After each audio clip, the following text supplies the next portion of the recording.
name is Lauren Gramley. I want to welcome everybody here to the library. I'm the business specialist here. I don't know if you guys know, but we have a lot of great resources here for nonprofits, including accesses to amazing databases for market research, foundation directory if you want to look up grants. You can do one-on-ones with me if you have questions related to nonprofit, including marketing, fundraising, and then, but really the best part is we have these amazing workshops in partnership with local experts and organizations. So I'm going to go ahead and introduce, actually, to get things started, Caitlin Kurtz. She is the director of the Center for Nonprofit Excellence at the Community Foundation of East Central Illinois. And she's going to introduce today's presenter for Understanding Endowments. So I'd like to welcome Caitlin to the stage.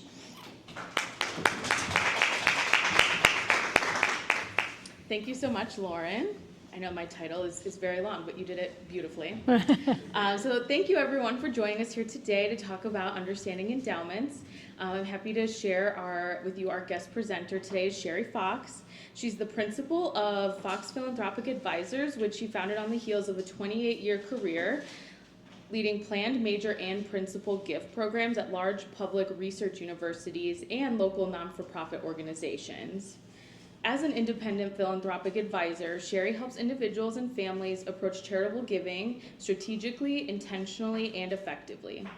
Fox Philanthropic Advisors also works with nonprofit organizations to enhance the effectiveness of their fundraising efforts. Whether Shari is helping donors develop an entire plan and governance structure for multi-generational philanthropy, evaluating potential charitable projects, or advising on specific significant gifts, she partners with her clients to ensure they impact the change they wish to see in the world. So please join me in welcoming Shari Fox. Thank you. Thanks so much, Caitlin. Hello, everyone. I always find it interesting. Everybody goes towards the back, and this is such a big room. So feel free to move up if you like. I promise I save my tantrums for my husband. I don't throw anything. So, and be sure to wave if you have a question as we go along. So, this session today is the first part of a two-part series where we're going to talk about endowments, and next time we're really going to focus on fundraising for endowments. Today, we're going to focus on some basic definitions and building blocks. And then on June, and I was just thinking, Caitlin, I forget the exact date. Do you remember it? June 17th. June 17th.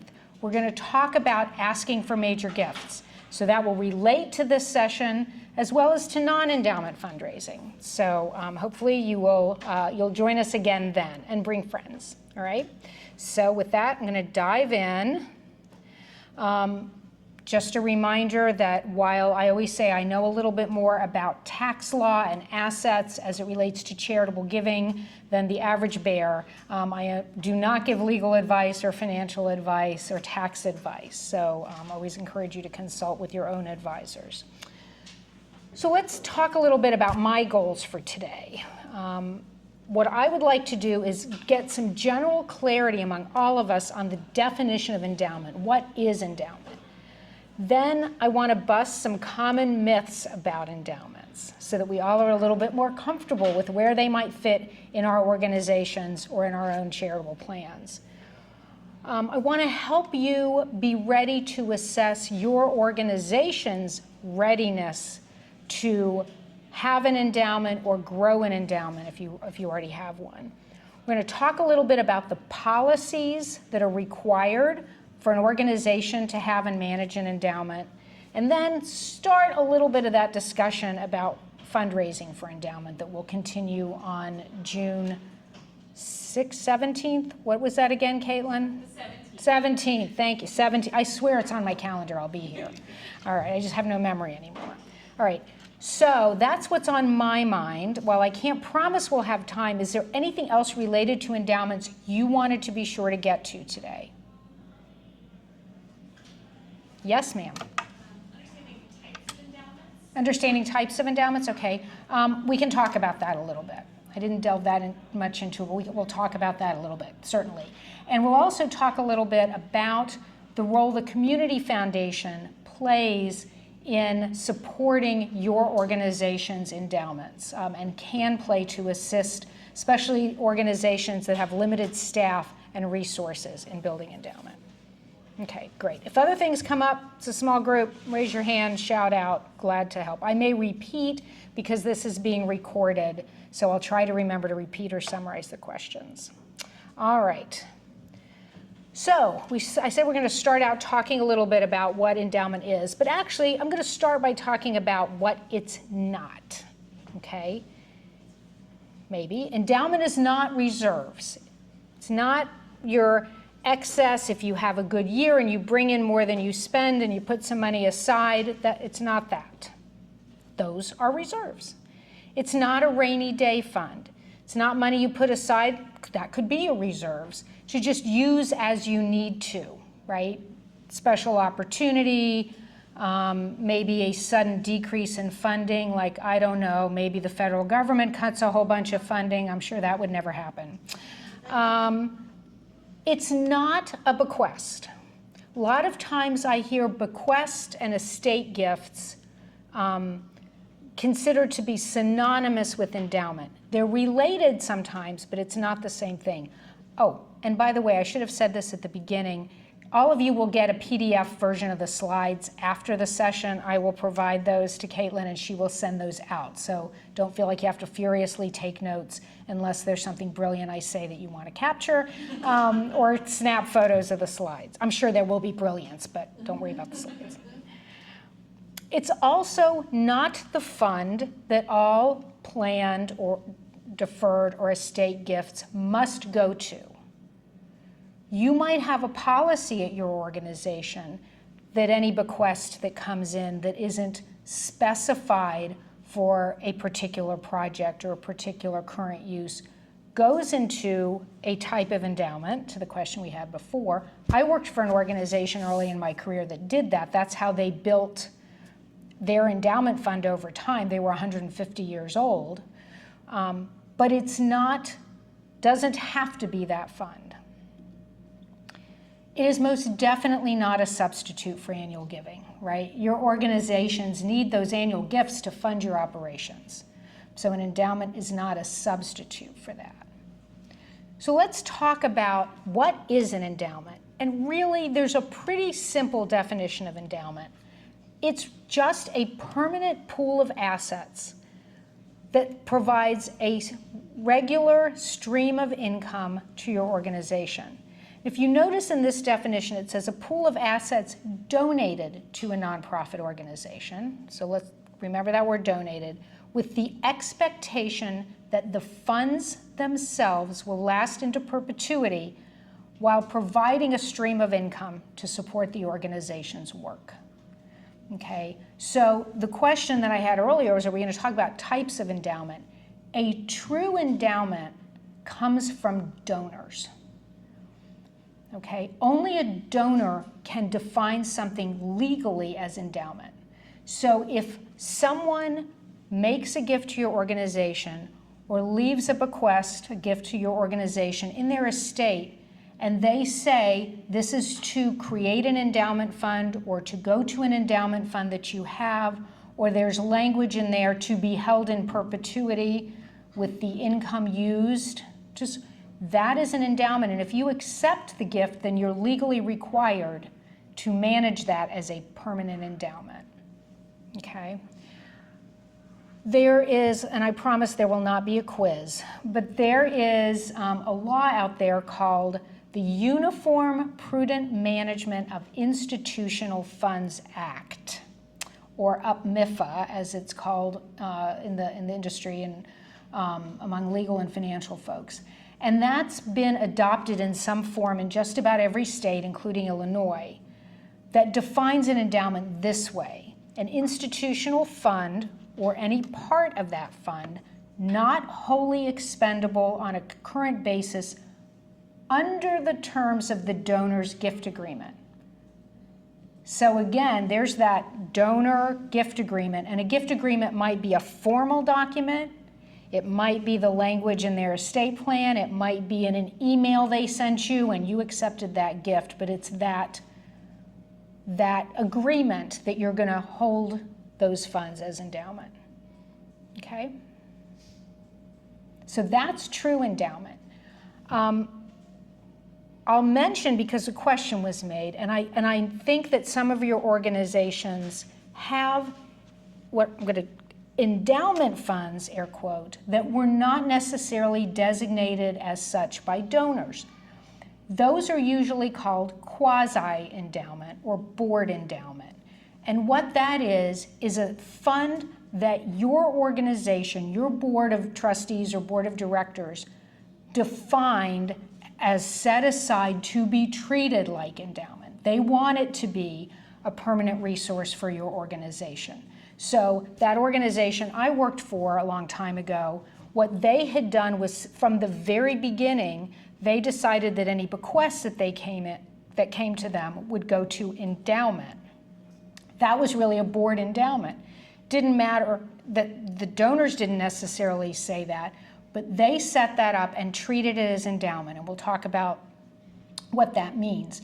The difference is, because it wasn't specified from the donor and because it was board action that created it, board action can also invade that fund. So the board can then say, you know what, we're building a new building, or we have this emergency need, and we want to take X dollars from that fund and use it. The board can vote to do that. Okay? So that's the main difference between true endowment and quasi-endowment or board endowment. There's actually a third type called term endowment. And this is just what it sounds like. It's again the organization or donor's gifts specifying that it's to go into a fund that is to be treated as endowment for a term of years.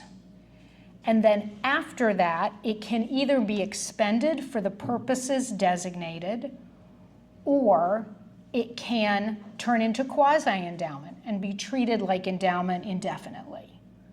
Does that make sense? So that might be, I've seen that used when an organization might be contemplating a possible capital project, a building project, or a large initiative, and they start raising money and explain to the donors that they're going to be treating this like endowment, they're going to let it build until it reaches X dollars.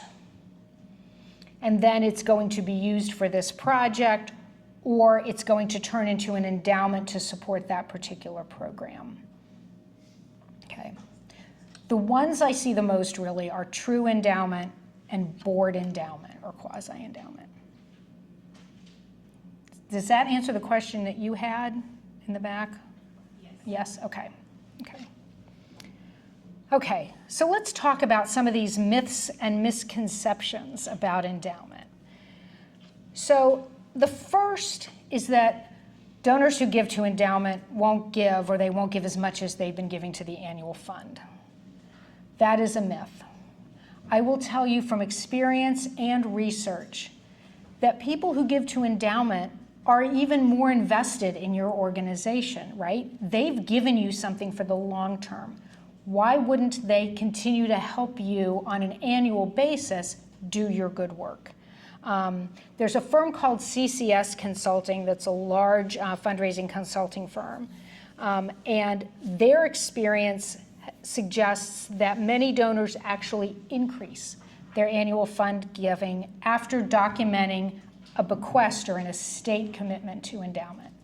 Their annual giving actually goes up unless they come to a point where they don't have enough income to support themselves.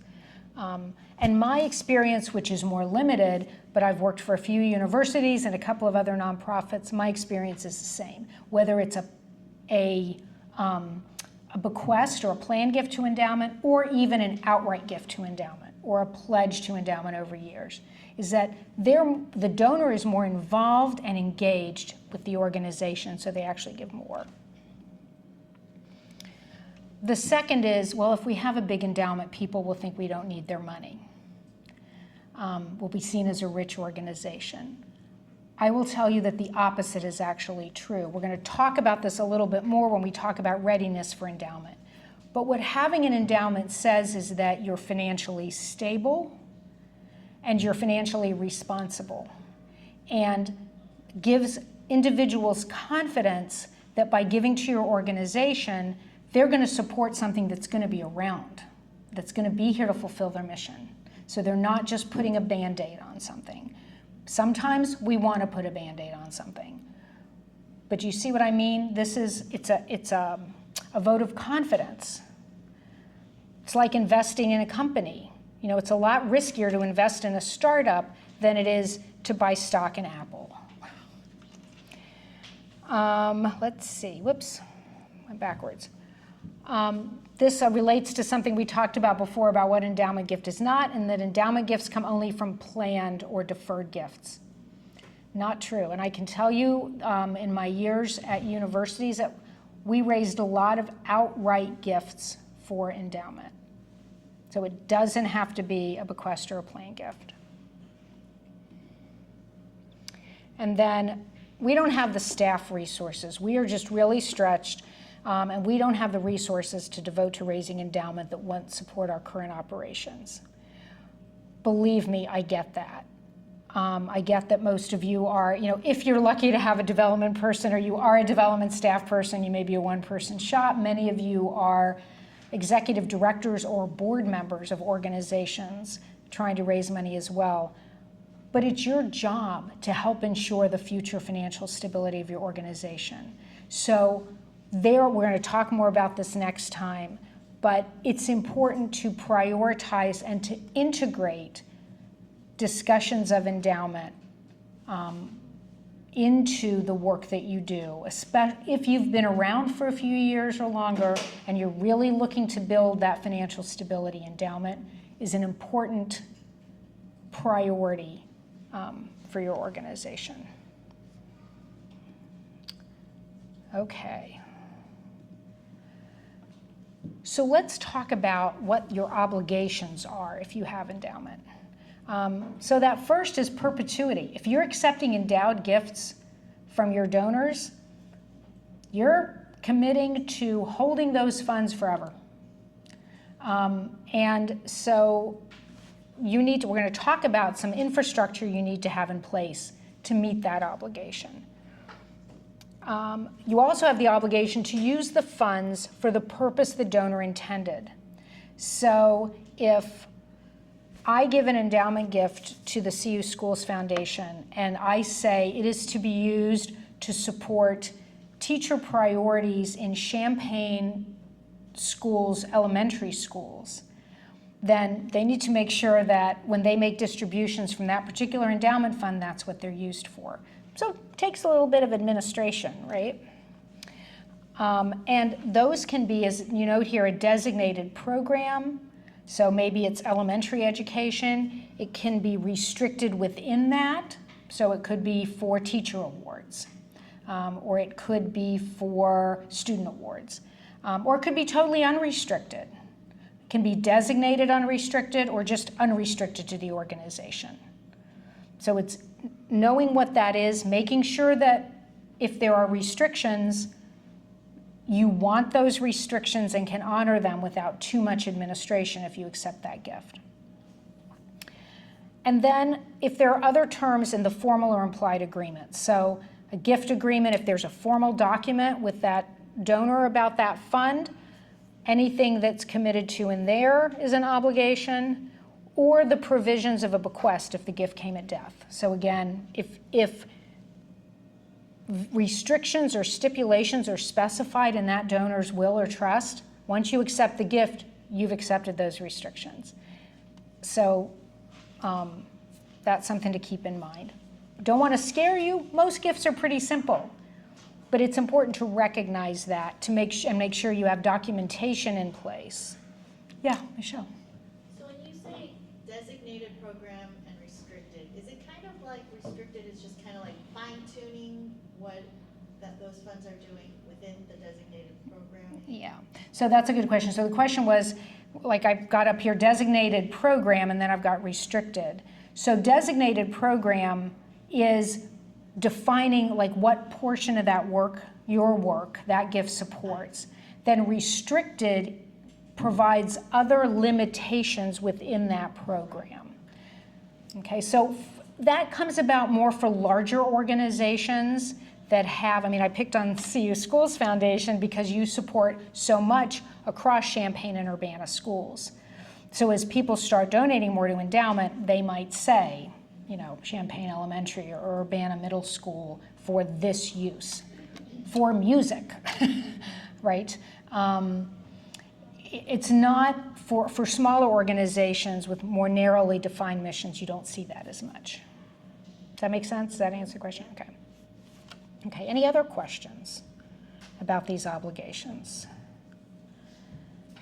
Okay, so if you're going to hold endowment, whether it's board endowment or donor designated endowment, true endowment, there are some policies that you need to have in place that define how your organization manages those endowments. Okay, so let's talk about some of those. There are, in my mind, 3 primary policies that govern endowments. One is an investment policy that describes how that money is going to be invested. Remember, you're holding it in perpetuity, and it's invested to provide, we hope, a growing stream of income over time for your organization, so that the endowment grows from investment returns as well as from additional donations. So that provides the parameters for investment management. We'll talk a little bit more about that in a second. The second is the spending policy, or you'll sometimes hear this referred to as a distribution policy. And this describes how you know how much to take out of that fund to support your organization every year. We'll talk about that a little bit more. Okay, it also says, you know, is that an annual distribution? Is it distributed quarterly, etc. And then lastly, and I would say you should have this whether you have endowment or not, whether you're raising money for endowment or not, is a gift acceptance policy, which says, what will you accept as gifts? I mean, cash is an easy one. We all want cash, right? There's a few other gifts I would suggest you should be accepting, but what if somebody were to offer you their used car? Or their vacation home in northern Michigan? If they do, call me. Or, you know, so one of the charities I worked for earlier in my career was a children's organization that had a history as an orphanage. It was no longer residential, and I'll never forget the call I got from the person who had the basement full of chia pets. Anybody else old enough to remember chia pets? Yeah, he wanted to give those to me. I very inappropriately, for my friends at Children's Hospital, suggested he call them. But really, like, what will you accept and under what terms? Okay. All right, so let's talk about the investment policy a little bit. I jokingly say it's more than, you know, buy low, sell high, or if you're like me, buy high, sell low, whatever, but it's really some guidelines. It's not just that simple. So the most important part of this, I think, is the asset allocation, which tells the investment manager within a range how much to put in stocks, bonds, and cash. Okay, so you want to think about the long-term nature, your risk tolerance, your organization's risk tolerance, et cetera. What are the allowable assets for investment? So that might say, you know, yes, we only want to invest in marketable securities and government-issued bonds. We don't want hedge funds. We don't want alternative investments. We don't want venture capital. So it provides and I'm not saying that should be your policy. I'm just saying that gives you an idea of what I'm talking about, like what assets you can invest in. The other is, who has authority over this to make decisions? Who can approve the investment policy or changes to the investment policy or exceptions? I'm on a board locally. We met last night and we were talking about how crazy the markets have been, and there was some question about an exception to our existing investment policy. So your policy should define who has that authority and how frequently it should be reviewed. This same board, it's actually past time for us to review the investment policy, so there's a committee that's being formed for that purpose. We're going to be meeting this summer and then making recommendations to the board of it for any changes. Yes? So we don't have, right now we currently don't have any endowments or Mm-hmm. anything like that. We really don't have policies for like a lot of the gifts that we get, like our donations and things like Yep. that.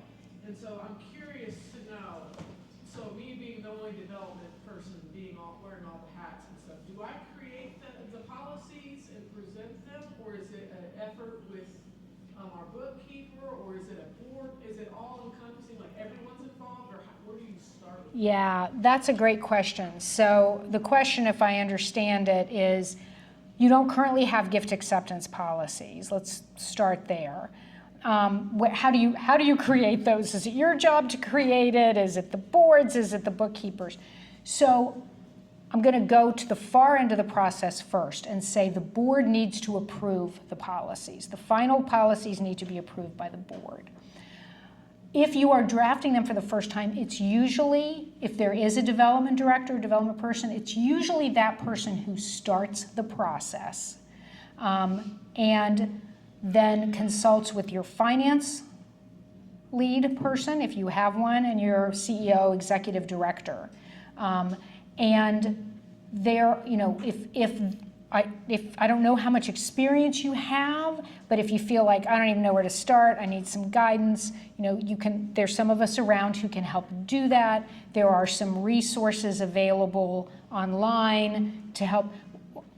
The reason I'd be careful about those is you can find template gift agreements online. You can find samples of other organizations' gift agreements, and I would encourage you to use your network here.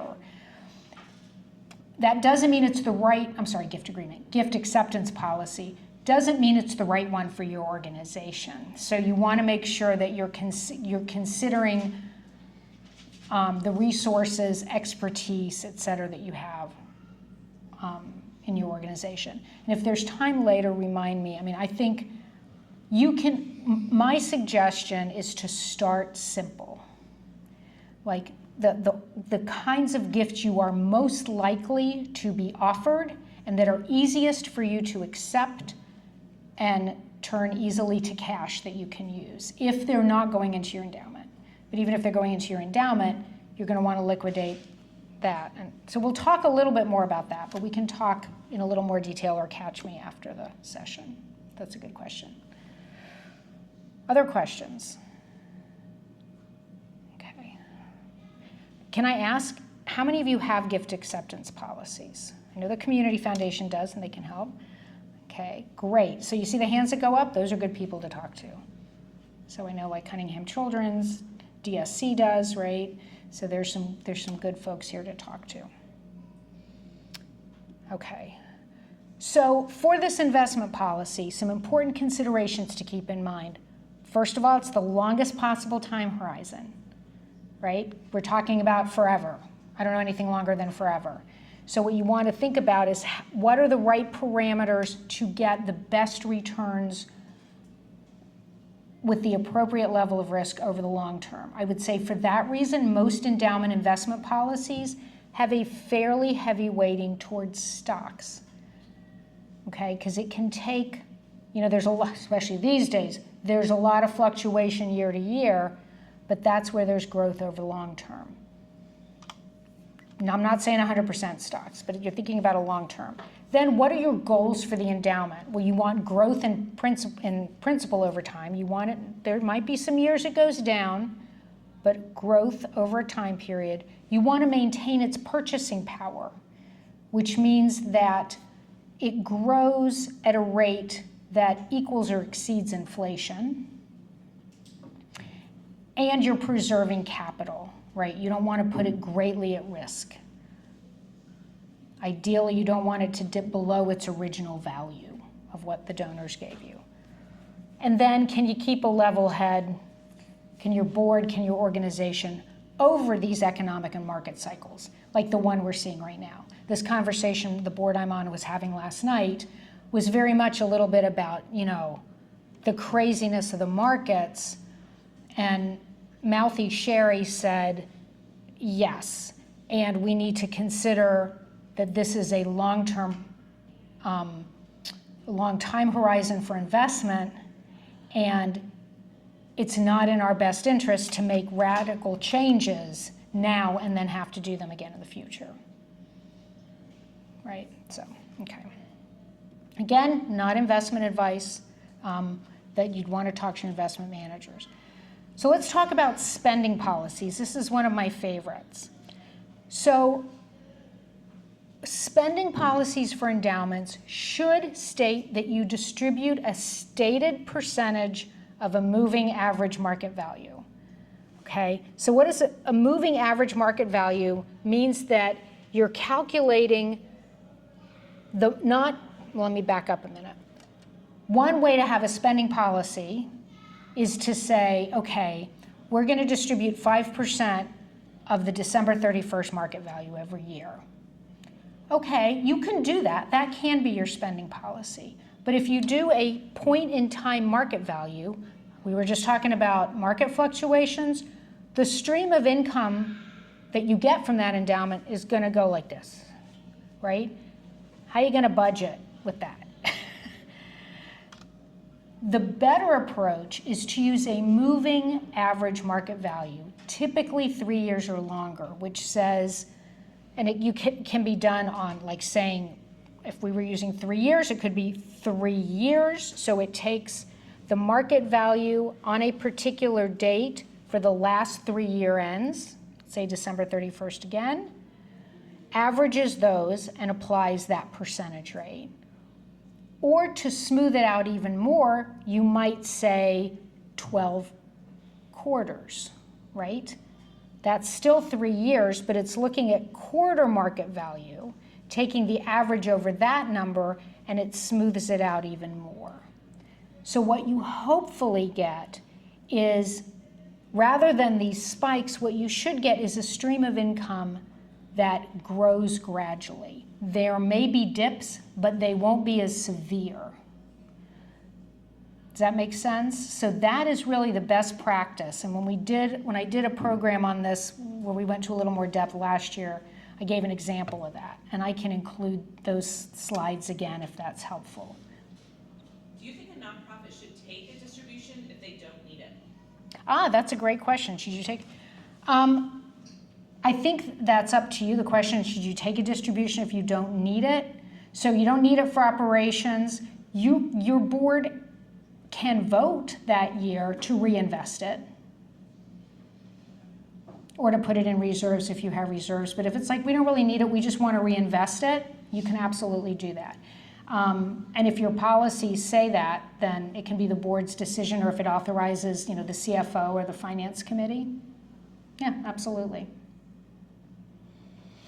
When I was at the University of Illinois, there were some scholarship funds, especially if they had restrictions on them about the student. It would be if there isn't anyone eligible in this year, and I see Allison nodding from her college days. We preferred that they weren't that restricted, because there were always students who needed scholarships, but that distribution could be reinvested for the next year. Good question. So typically that moving average is at least a 3 year period. I've seen them as long as 7, there may be longer. Okay. So again, it reduces fluctuation. I'll tell you, there was a university I worked at before Illinois that shall remain nameless. And when I got there, they had just changed their spending policy they reduced the percentage from 5 to 4, and which is now pretty typical. It's usually in the 3 to 5% range. And they changed that moving average period from 3 years to 7. And the deans were not happy because they expected that their distributions would go down. And the next year was the market crash of 2008, if you remember that. And they suddenly thought that the chief investment officer was brilliant because the values of the endowments had dropped, but their distribution went up from the prior year. So it really does help smooth out those fluctuations. Okay, questions about that? We're going to talk a little bit about gift acceptance policies. Yes? Yeah, so you mentioned kind of when we were starting, like, why is it good to have an endowment? And one of the things you said, well, what if you lose money due to some, unthinkable federal funding reduction? Can't imagine. Are there ever spending policies that also designate, like, instances when the organization might be at sort of, catastrophic harm that allow you to take out maybe more than this annual percentage? Yeah, so the question is, are there ever policies that if there's some kind of catastrophic harm or, significant reduction in funding like some organizations are experiencing this year, can you take more than the distribution policy states? Yes, for board endowment. If your donor's gift states that, then you're allowed to do that as well. But if you accept it as just regular endowment from a donor, you have a commitment to that donor to treat it as such. It's a legal obligation. Okay? But yes, and if it's board endowment, if it's quasi-endowment, your board could vote at any point in time to do that. Yeah, good question. Other questions? Okay, let's talk a little bit about that gift acceptance policy.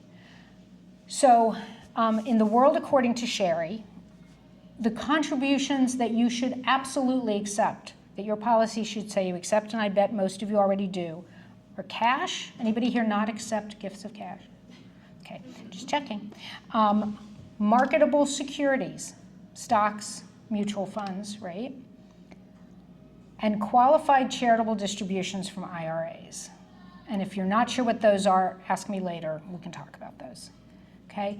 Those are the most common gifts. They're easy to accept.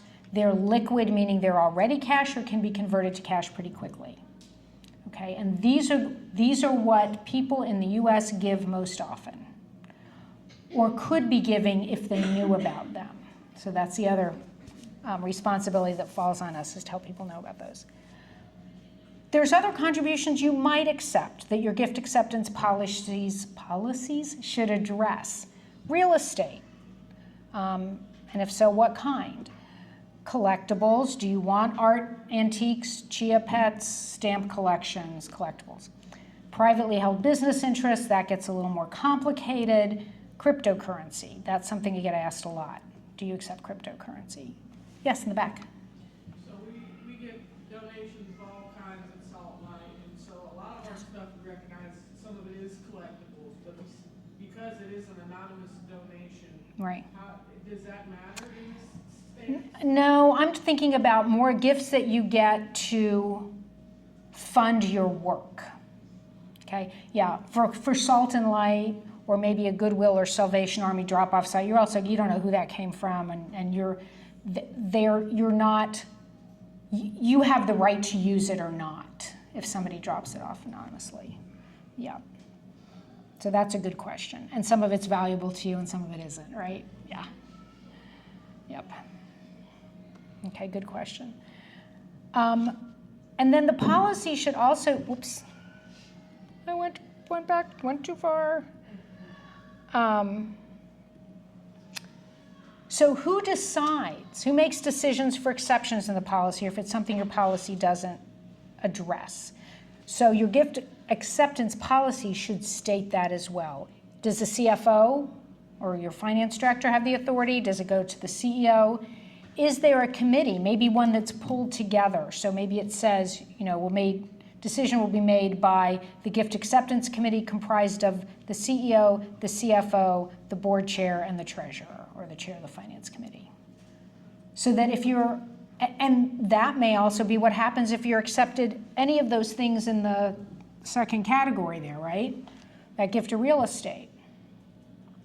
Okay, even at the University of Illinois Foundation, if somebody wanted to donate real estate, there was a process it went through, right? And ultimately, in most cases, the CFO decided. There were some cases where it went up to the CEO. We had a process in place for evaluating that gift. Okay. So, like with Yep. real estate, they determine whether it's worth something or not, whether somebody leaves you a shack in a undesirable area or versus Yeah. a $3 million house. Yeah, so great question. So Jerry's question is, is the question with real estate is whether it's worth anything, is it desirable? So keep in mind that you want donations that help you fulfill your mission. So with real estate, what the charity should look at is it marketable, right? So is it easily saleable? Is it going to require an investment of money to make it saleable? Or is it okay, look, we're probably going to get $100,000 less than most houses on that street sell for, but that's okay, we're going to get that. They want to look at, is there any, are there any liabilities in holding it? Because, while you own it, while the charity owns it, they're liable if somebody gets hurt on that property, all those kinds of things. But real estate can be a good gift, but you have to evaluate it. You also want, if the donor has a mortgage balance on that, are they going to pay off the mortgage? Right. So it can be left, but it's not necessary that they accept it. Correct. Oh, you're saying if it's left in somebody's estate rather than given outright during the lifetime? Yes. Okay. Yep. Yeah. Anything that's left as part of an estate gift, the charity can always disclaim. They can decline. That rarely happens, but there are, just like, your nieces or nephews, if they don't want whatever you left them, can decline. Yes?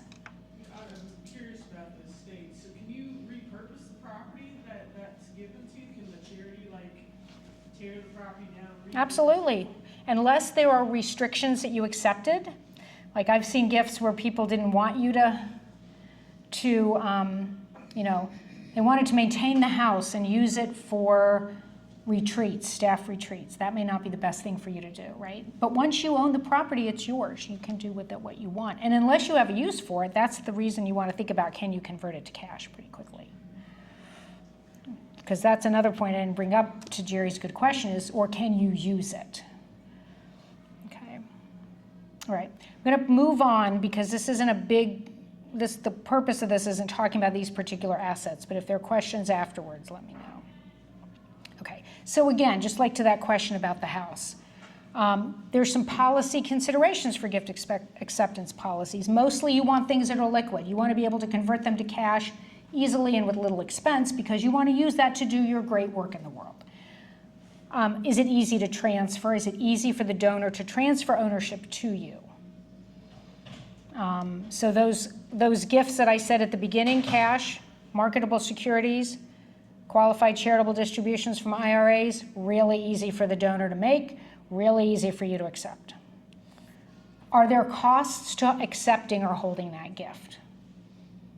So does that make it worth it? What's the expression? Is the juice worth the squeeze, right? So all of these kinds of things, the liabilities or risks. What's the ownership of the asset? Does the person who's giving it to you really own it? Or is it owned by some other entity like a company or a trust? And are there any restrictions on what you can do with it? Okay, so if you're, I don't know, if you're the Eastern Illinois Food Bank and somebody's giving you their vacation home in Naples and they want you to use it for a staff retreat, you're probably going to say, if we can evaluate it and sell it, maybe we'll accept it because we could use the money to buy food. But if that's what you really want to happen, you probably want to look to a local charity for that, right? Okay. And again, get professional advice. It's what your attorney's there for. That's what your accountant is there for, your investment manager. Allison and I talked about a gift that was proposed a couple of months ago for the Community Foundation, and I could help to a certain extent, and then I suggested, and she already had emails out to a couple of experts on her board about that. Great, okay. So we were starting out with this whole idea of endowment, of having this great resource that's a stable, permanent basis support. And we talked about all these policies. Oh my God, you got to have these policies in place. And you got to think about what gifts you're going to accept. Is it worth it? Absolutely. Absolutely. Because you're talking about the long-term financial stability of your organization. And yeah, there's some work to get things in place and to feel confident talking to your donors about endowment, but you can do that. And then you build upon that in future years. And plus, your community foundation is here to help you with a lot of that. So I'm going to ask Allison to come up and talk for a minute about how the community foundation can be a resource to you in helping you build and grow endowment. So I think Allison Winter, you all know her, right? President and CEO of the Community Foundation of East Central Illinois. Awesome. And coming Thank up, you're you. welcome. Do you just, Don't touch it. Okay. no, I won't touch it anymore after that. Perfect. Okay, so Shari just went through, and thank you for doing this with us, Oh, of Shari. course. We always have fun working together, maybe too much fun, and that's Yeah. okay. We're here to We be joyful do. together. So we talked about some of the things that you want to make sure that your organization has on lock and prepared and able to do. And if you don't have those things on lock, come and talk to us. We have some good reasons why you might want to partner with us. One of those is that we have investment management. You would add your assets to our pool of 33 million, which allows you to be better diversified and more sophisticated. When your endowment fund gets pulled with ours, it allows you to have maybe lower fees, potentially greater returns. We work with experienced investment managers whose performance and adherence to our policies is monitored regularly by our board of trustees. So that's one thing. Two, expertise on our staff and board experience with endowment funds. That's why our organization exists. We're good at those accounting and record-keeping pieces. We've been making those distributions accurately and according to those restrictions that somebody put on those fund agreements for over 50 years, and we plan to do it for at minimum 50 more years. We also provide a quarterly stewardship report directly to your organization. We will provide the receipt to your donors that will help you in stewarding your relationship with those donors. And then we provide the stability in the accounting and fund management during times of transition, which you might have with your board members, as you only get that board if you're following your board terms and enforcing your bylaws for about 2 to 3 years, right? So you always have new people coming in.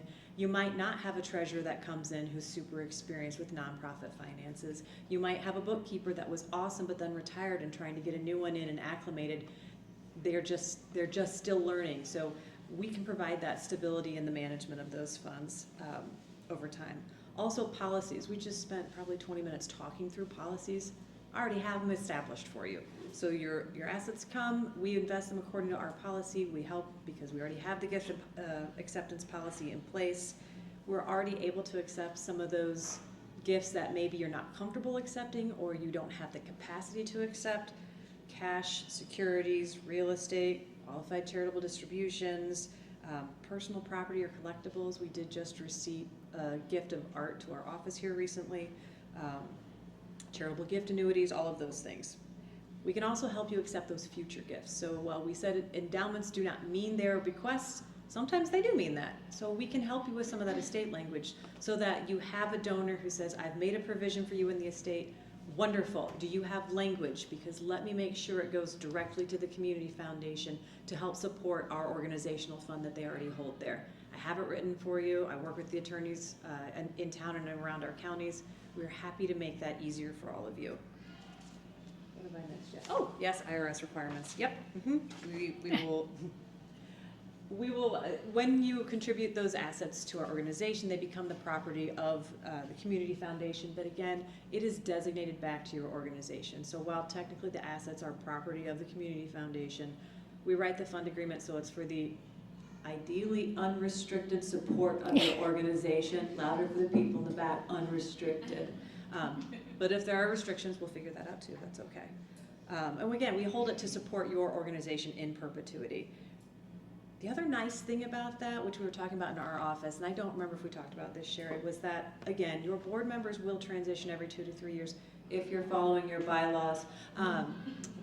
So what you're doing when you make the investment with an endowment with a community foundation is you're protecting that asset for the perpetuity of that organization. So that regardless of who joins the board in the next couple of years, maybe some folks that are a little more anxious about volatile stock markets, they're not able to change the course of the perpetuity that you set forth. So it really does give an extra layer of protection and thought towards the long-term vision of your organization. Oh yes, and we can't flip the page without saying donors to your endowed fund held at the community foundation can benefit from that Illinois Gives tax credit. Again, that allows a 25% tax credit for your donors on their Illinois state income taxes. There's a small, there's a two-sided thing to that where the donor has to register online and I have to go and accept it online, but other than that, it's a very easy process. Yeah. Okay, great, it flipped easily. Yeah. So this, just a quick comparison slide up to, here are the things, if you choose to go, your organization feels really comfortable with this, you have the skill set, you've got great people, you love writing a policy, some folks just love that, awesome. Here are the things you kind of want to check the boxes on as you go. So if the organization is ready to do this alone, they'll want to select and hire an investment manager. Again, we work with 6, maybe 7 local investment managers, and that's how we invest ours. You'll want to make sure that you've set up your organization to distribute funds in a timely and regular and appropriately, according to your policies that you set. You want to upskill all your staff and your board members so that they understand what the endowment is, how it works, what our new policies are, and then you get to keep 100% control over your assets. So in the case that your future board does have an emergency situation, they want to invade principal, they can. If the organization is more comfortable having the community foundation help with this, that's great. We already have our established portfolio, it's already diversified, you get to work with the experienced staff that we have. We'll continue to manage your assets in accordance with our investment policy and spend policy. We'll keep doing the accounting and bookkeeping for you. You'll get quarterly reports. We will do the receipting of the gifts, so that way we've receipted them for tax purposes and then you're notified so that you can continue to steward that relationship. And again, we'll be there for that long-term stability and support of your organization through different times of transition, executive directors, bookkeepers, board members. And I think that's all I had at this moment. But if you need me for questions, I am happy to hop back up now or later. Okay, back to Shari. It's a good roadshow. Yeah. So we wanted to include that because that's a great resource for organizations that don't have a lot of staff and are looking to start endowments or have beginning of endowment funds. They can be held at the community foundation specifically for distributions back to your organization. So that's something to look at. And that Illinois Gives tax credit, if there are questions about that, we can talk about that later, but that is a really nice additional benefit for donors to those endowment funds or to any endowment fund, permanent endowment fund held at the community foundation. Okay. Any questions about that for Allison before we move on? Yes, Tim. The gift tax from Illinois, is that time limit? Yes. Right. It is, so about gift. So it's actually an income tax credit, and the way that works, and Allison will correct me if I get any of this wrong, but it's a 25% credit of the amount of the gift. There's some maximums. There is a maximum credits across the entire state of Illinois of 5 million in credits. So that's what, 20 million in gifts to endowments and community foundations across the state. So, and as of right now, that is available through 2029.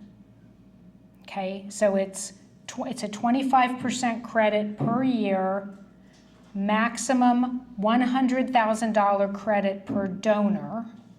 Okay, so that would be up to a $400,000 gift. You could give $500,000 or $1 million to an endowment fund, but you'd still max out at that $100,000 credit. You're entitled to that much every year through 2029. And if you can't use that entire credit that year, because it's not a deduction, it's a credit against your income tax liability to the state. If you can't use that in any one year, you can carry forward any unused credit for up to 5 additional years. So it's a nice state tax benefit to donors to endowment funds at the Community Foundation. Okay, and that's only for permanent endowment funds held at qualified Illinois community foundations, of which the Community Foundation of East Central Illinois is one. Good question. Did that answer that, or was it too complicated, Tim? Okay, a little bit. I can send you a summary, or Allison can either. Okay, so let's talk briefly about elements of readiness. How do you know if your organization is ready to start building an endowment? Well, first, the board has to be committed to this. So is your board of directors, do they believe in the importance of building this stable base of support to your organization? And to make those decisions around policy, how are they going to manage that under what, if it's a board endowment, if they want to say, you know, we're going to raise money for this endowment, and we're going to put aside any bequest that comes in over X dollars, then that would be a board endowment. But are they willing to put the policies in place or evaluate and make the decision to establish that fund at the Community Foundation? If the board isn't committed, you're not going to be positioned to fulfill your donors' expectations, right? Because your organization isn't committed to managing it, treating it like endowment, growing it over time.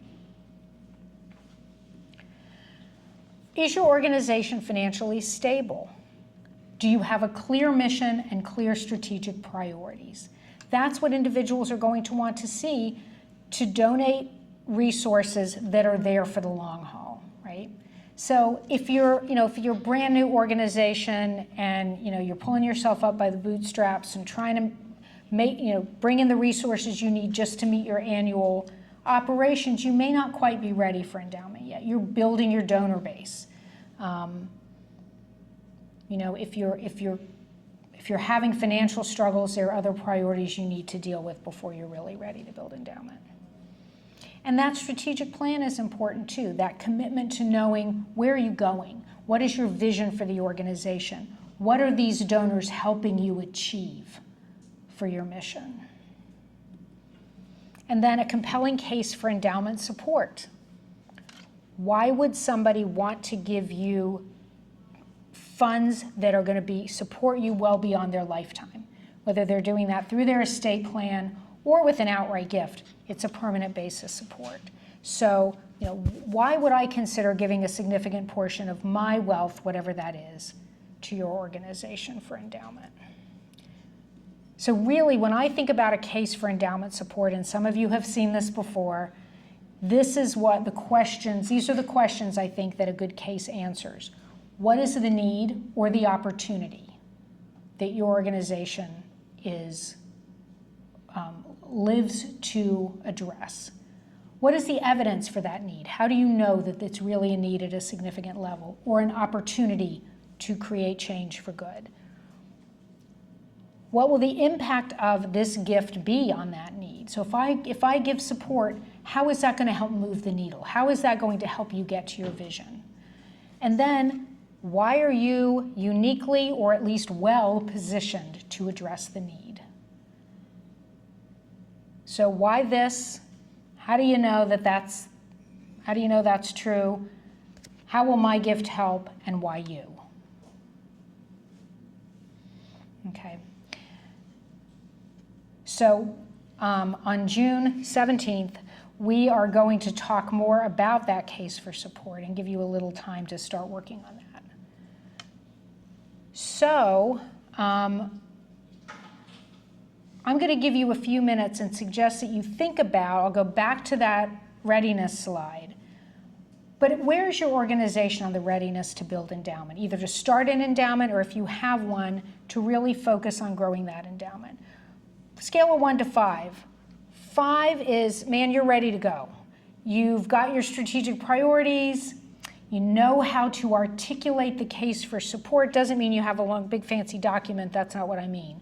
But you know how to succinctly articulate a case for support. Your policies are in place. Your board's committed. That would be a 5. And then a 1 would be, I know we really should think about building endowment, but we're just not there yet.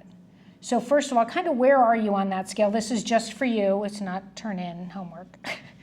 And then what are the 3 next steps that you specifically would take to move your organization up on that readiness scale, so that you can go back and hold yourself accountable for those steps? And it may just be to move from a 1 to a 2. Or if you're at a 4 or 5, some of that may be, what are you going to do to start growing that endowment? That makes sense? So this is just for you. So I'm going to give you about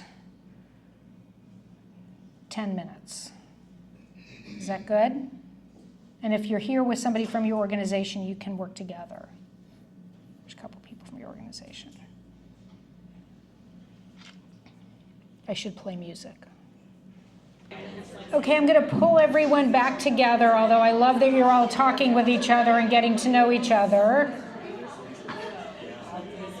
So there was a good question that I was asked that we'll come back to. But does anyone want to volunteer? To say where they are and maybe 1 or 2 things that they've committed to doing next? Okay, Michelle, sure, thank you.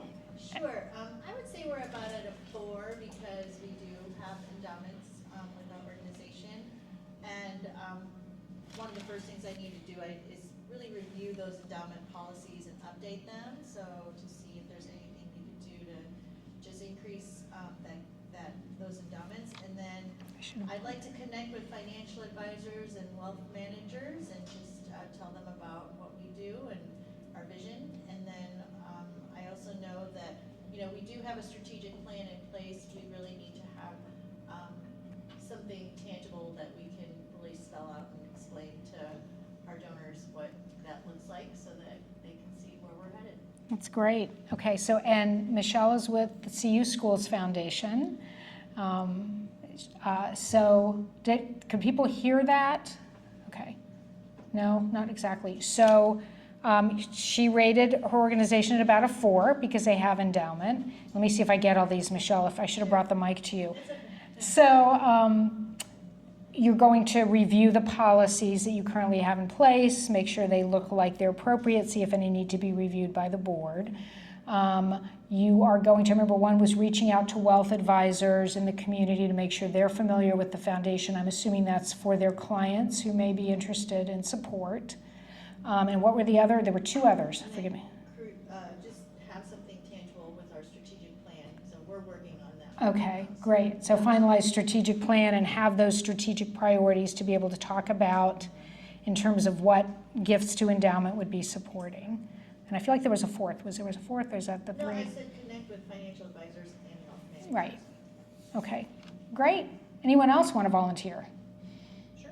Okay, and I'm going to bring you the mic this time, and tell me what organization you're with. Let's see. Here we go.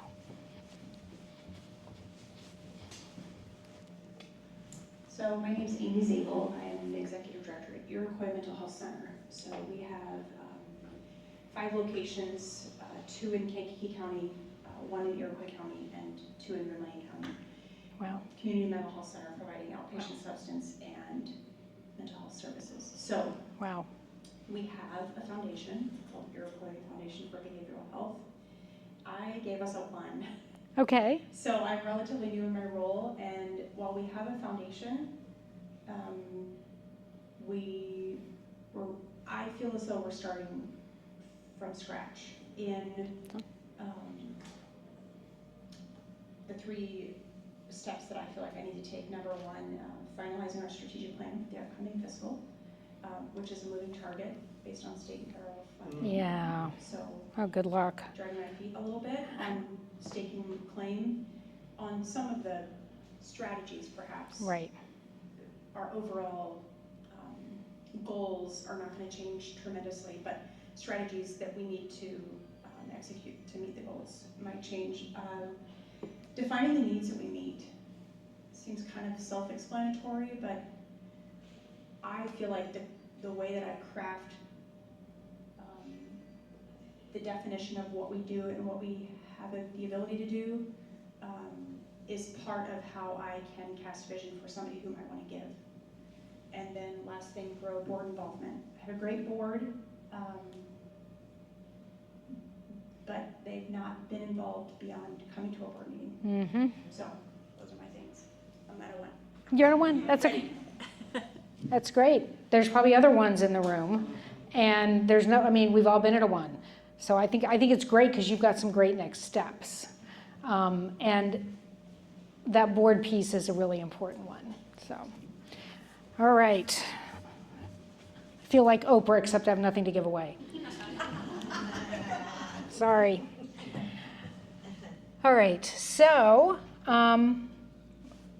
one of the questions that I had while I was walking around, and I appreciate this, so I want to share it, the question was, I know usually for an endowment, you're talking about a goal of a significant amount of money, and people usually make larger gifts to endowment, but are we talking about more than one gift, and does it all go into the same pot?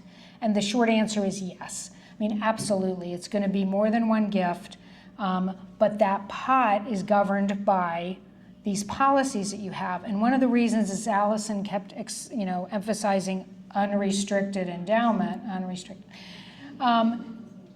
is because if you accept restricted endowment, so if the donor says this is for endowment to support this particular program, like at Iroquois Mental Health, I could see that happening, then it's still invested, it's still in that pool governed by those policies, but you have to account for that so that the distribution from that portion of the big pot goes for that use, and so you can report to the donor if the donor's still alive, or the donor's heirs if they're not, how much is in that endowment fund now, and what's the distribution. So that's another reason, unless you are a large, like you are, you're an organization with a lot, they may want to, you have multiple centers, so you may have donors who are particularly committed to one center, so there may be reasons that you would allow within certain parameters some restricted funds, but you need to be able to account for those and steward those.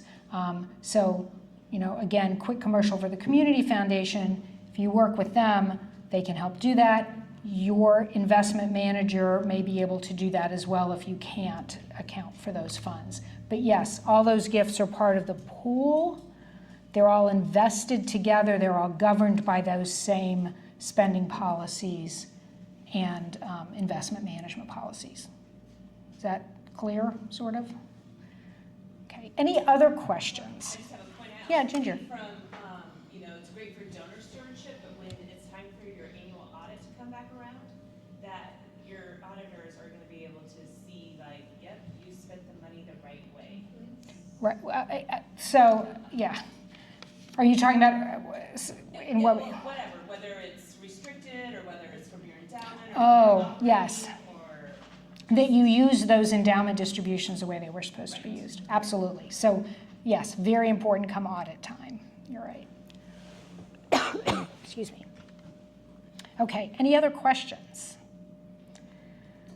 All right, if anybody wants to talk more about Illinois Gives tax credit, you can see Allison or me afterwards, or any of those types of gifts I talked about, or anything. I'll hang around for a while.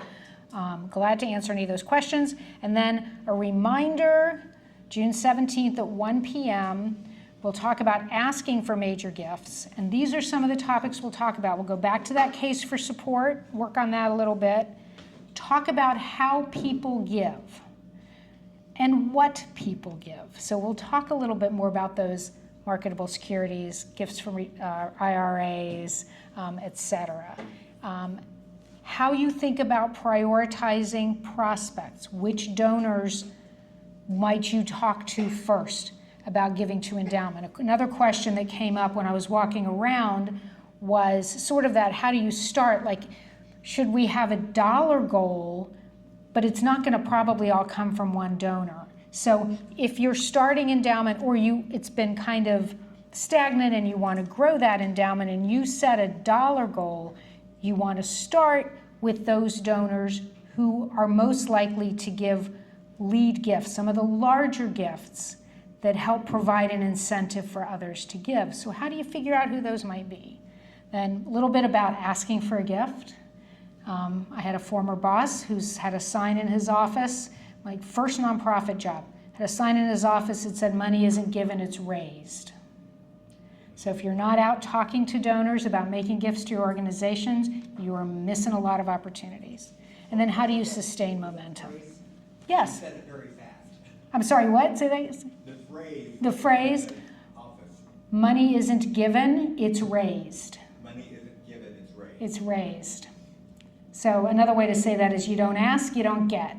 Right. And someone else will. And someone else will. And although that's true, and I believe in the power of and. Most people support more than one organization, so I don't think any of you are in competition with each other. And people do have their priorities. So it may be, I'll pick on you, Ginger, Cunningham Children's, great organization. You're going to have some donors who they are glad to support you on an annual basis. They think the work you do is important. You're important to this community.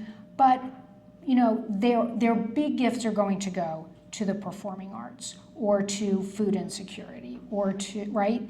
So, and that's okay. But you won't know that until you talk to them. And then you will also not know that, this is, once I understand your strategic priorities and what a difference that's going to make for children and families in our communities, yes, I will make a special investment in that work. So we're gonna have some more fun talking about next time. Okay? Is the program on the 17th going to be focused on asking for gifts for endowments or just asking for gifts in general? It's going to be asking for gifts, major gifts in general, which those can be for endowment. And if you want to focus in the way you think about that in building endowment, and when you think about your case for support, it's a case for endowment. But it's going to be asking for larger gifts than usual. So for some of you, your priority might be you need that to fund a particular initiative now, or you need that to build something or expand or repair something. Or it might be we really want to focus on growing. We want to keep building our annual fund for operations, but our other priority is building endowment. So when we talk to people about major gifts, we're talking about endowment. And I see that these are being recorded, so if we're on vacation, Just we maybe. get a recording. Yes, I think so. We'll be recorded again next time, right? Yep. Yes. Thanks. Which I sort of try to forget about while I'm up here. Personal sin. Okay, great. All right, well, thank you all very much for spending part of your afternoon. Grab the cookies that Caitlin's brought. Okay. Just one quick reminder for everyone too, our capacity building grants are open until May 31st. So we've still got some time. These are $5,000 grants. We have $60,000 we're giving out. So things including communications, data management, diversity, equity, inclusion, financial management, fundraising, governance, leadership, mission and strategy, program delivery, program evaluation. So those thinking about the strategic plans, you need a better data system, things like that. Reach out to us if you have questions. We've got a really great document online outlining all of the eligibility criteria, but we'd also love to talk to you. So don't forget that that is out there for you and we'd like to support you. All right, thank you. Yes, take all the cookies. Thank you.